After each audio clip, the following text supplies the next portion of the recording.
Hello, Dartfish friends, and welcome to round 7 of this year's FIA World Rally Championship. It is Rally Estonia, David. It's very exciting to be back, isn't it? Enormously exciting. One of my favourites. It is one of my favourites as well. And do you know where we are, David? Estonia. Do you know where we are right now? We didn't talk about doing this. We're in the old town in Tallinn. Now, do you know anything about this, David? Do you want me to tell you a little history lesson? Tell me a little bit, yeah. Quick history lesson for you. This is part of the old wall, built in the 14th century. They started it in 1371. There were 26 of these towers. Have you just read all of that? Shush! There are only 3 left. There are now only 3 of these towers left. Fantastic, though. 700 plus years old. It is the old town in Tallinn. It's ancient. I know, but I'm just setting the scene, David. Scene set. Setting the scene. The scene is set. But is the scene set for Rally Estonia, David? Certainly is. Now, when we talk about Rally Estonia, we talk about fast gravel. It's obviously summertime. It's hot, it's dry. But the last few days, tell me about what we've had here the last couple of days. It's bonkers, isn't it? Absolute madness. Well, there was one thing that I'm really interested to know, Cole. Perhaps Colin's going to know this because he knows all about towers in Tallinn. How fast is a tornado? Oh, a tornado is anything above 180 kilometres an hour. Are you serious? Depends on did you what. Genuinely it know depends that? on what. Is Of course that right? I did. Of course I did. It depends on what category we're talking. 180. 180 kilometres an hour. That might be a hurricane. But it was one of those tornado things. Yeah. There was a lot of wind in the road down by where Shakedown. So on the road towards Otapa, a huge amount of wind, taking some trees down. The organisers have had to work quite hard. They've had to chop down some more trees on stages to open the stages during the recce. What's interesting though is surrounding that tornado were quite a few thunderstorms, and there was some absolutely torrential rain. Now I've seen some images from the stages, David. What we don't really know, okay, the roads look a little damaged in places. We don't know how absorbent that surface is, how it's then going to evolve as the rally goes on. This is the thing, isn't it? Now, if it stops now, it wouldn't be too bad, because what you'd get is the roads are reasonably soft here, so that the roads will cut up a little bit and you get some ruts. So talking to the drivers this morning, I was like, well, that's not a great thing. And they were like, no, that is a good thing, because you can carry more corner speed into the ruts and through. But if it rains and rains more and more, then it'll get quite muddy. And then regardless of all of that, the one place everybody wants to be tonight is first on the road. First on the road. First on the road, and who is first on the road? Well, it's our championship leader. Listen, just to round off that section on the weather, the forecast is a little bit inclement.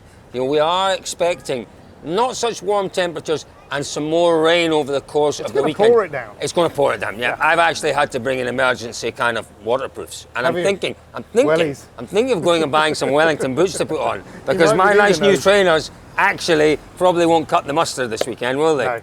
No, they're the right colour though. They are the right colour. Well done. Listen, you're quite right, David. First on the road, the place to be, and first on the road is Kallirovn. Let's talk a little bit about Toyota, because we're more or less in their backyard, aren't we? These are the roads that these cars, that the Yaris was specific. Well, it wasn't built for these roads, but they've had more kilometres on these roads, these type of roads, than any other roads. And don't forget, the team was half kind of based here, wasn't it, in Tallinn? They used to do all the rebuild work here, so there was a lot of Estonian kind of, not heritage, but a bit of history, recent history in the team. But yeah, 100%, this is where the Yaris is going to excel. But equally, since the start of this year, Hyundai's also had its long-term, its permanent test site in Finland. We've seen Hyundai's done some running in Finland, so they've got more fast gravel running than they've perhaps had before. But I think it's still difficult. You talk to people like Tanak, still, it's the Toyotas they're going to be hunting. They are going to be hunting the Toyotas. Now, what we saw in Shakedown this morning, David, was that it was quite evenly matched, wasn't it? We had a few Toyotas in the top 5, we had a few Hyundais in the top 5. I don't think there's any doubting the pace of the Hyundai. I don't think that's really been an issue, has it? We've seen pace from the Hyundai, and it's very much there. The big issue is reliability. Yeah. Might they expect things to be a little easier this time around, because it's not so arduous, this one, is it? It's not so hard on the suspension. No, these are not, you look at Finland, historically Finland, New Zealand, those kind of events, they're not mechanically challenging for the cars. You've not got as many junctions, you're not slowing the car down as much, you're not picking up, losing traction out of junctions. So theoretically, it should be not such a complicated event, but talk to any of the Hyundai team, and all they want is 3 cars at the finish with no problems. That for them is a huge victory. But for Tanak, he's here, he's at home, he wants a win. Well, Tanak's championship challenge this year is over. I think that's fair to say, isn't it? Unless we see a remarkable turn of events. So he's got to look at it rally by rally. And if you could choose one rally to win between now and the end of the year, it would be this one. Absolutely. And I think, it's easy to say, in that case, everybody apart from Calais' championship challenge is over. Are you saying it's not? It only takes 2 retirements, Correct. doesn't it, for everybody to be back in it. And at the minute, Toyota's had such strong reliability, reliable record and everything. It's hard to see that happening, but you just never know. It's a mechanical sport car. So the question is, are we going to see a close battle between the Hyundais and the Toyotas? I think we are. And are M Sport then going to mix things up with potentially Greg Green? That's one thing. Sorry to interrupt, but we've talked there a lot, and we've said that everybody's going to be hunting Toyotas. M Sport has made a fast car. We know that.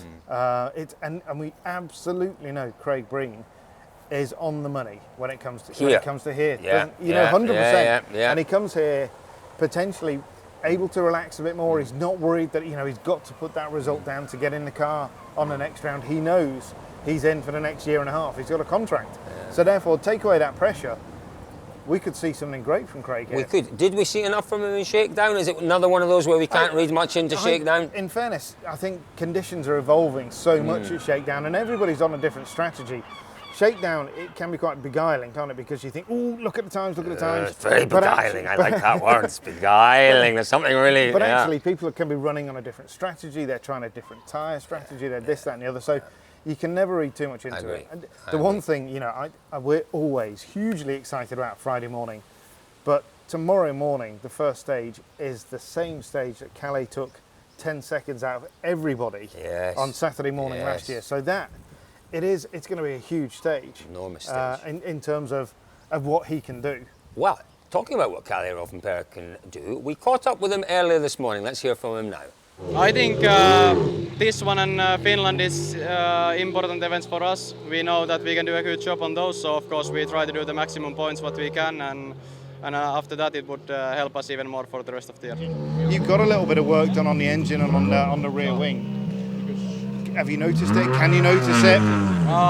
Yeah, for sure there is some improvements done. For the drivers they are always quite small, not so easy to see, but yeah, for sure the guys are all the time pushing hard to make the car better, and I think they are making a good job. I've got to be honest, I can't see the change on the rear wing. Can you point it out? No. For sure not. I'm sure.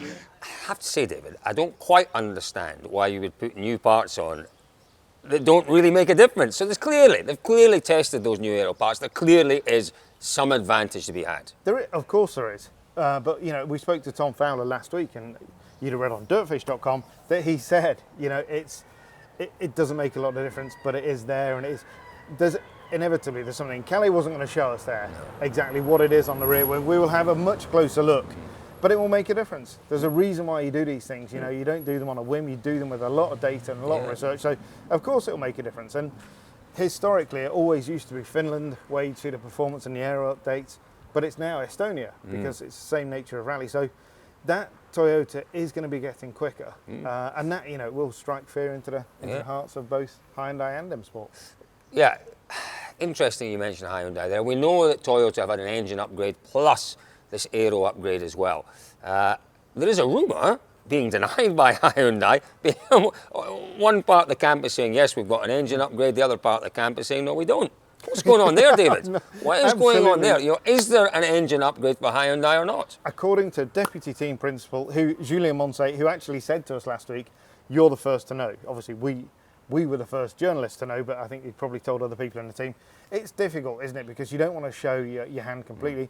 Oit told us this morning, no, there's no performance upgrade. Clearly, there is something. They talked a lot about these July 1 homologation jokers they've got coming. I don't think they've bought everything. I think there's some small upgrades, there's some hardware upgrades in the engine, but there's more to come. Clearly, there's more to come. But yeah, I mean, let's stop talking. Let's listen to what Oit said. Oh yes, Oit Tanak earlier today. It's definitely a rally which is just about pure performance and basically enjoying the drive and pushing it to the limit. So very different approach to the previous events. So hopefully it's a good fun.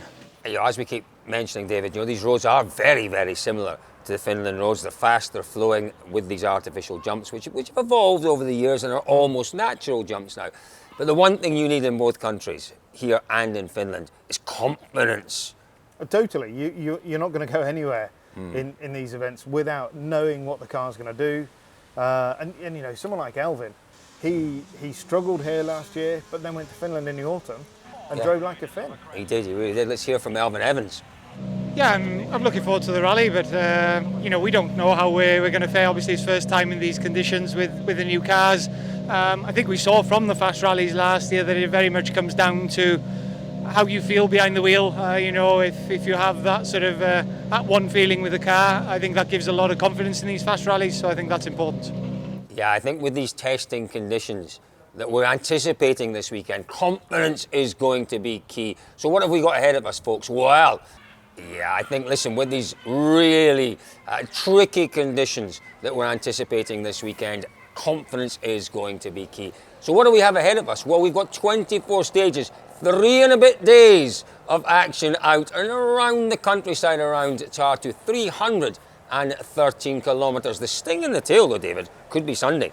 It could. What did you say? 70 odd kilometres with no service? 79 kilometres with no service. Yeah, but equally, we've already talked about the fact that mechanically this isn't a challenging event. Quite soft roads. You can probably take a soft tire and get away with it if we get some more rain. So actually, maybe the sting isn't maybe not such a sting. Listen, you know me, I'm a little bit of a drama queen. I do like to build these things up, David. You're not really helping. You're not really helping. So, folks, we really do have a wonderful rally to look forward to. My money is very much on Kalle Rovanperä. You can't look beyond him, can you, David? Oik Tanak, perhaps. Craig My money, Green. maybe, but my money is still on Rovanperä. It has to be. First on the roads, the finest of form right now, blisteringly quick here last year. It is really, when you think about it, 12 months ago, this time 12 months ago, he hadn't won a rally in the World Rally Championship. Look where he's come in 12 months, leading by 65 points, odds-on favourite to take the title. Well, he will cement those odds if he wins here in Estonia. It's going to be a great one, folks. Stick with us for all the action as it unfolds on Dirtfish.com.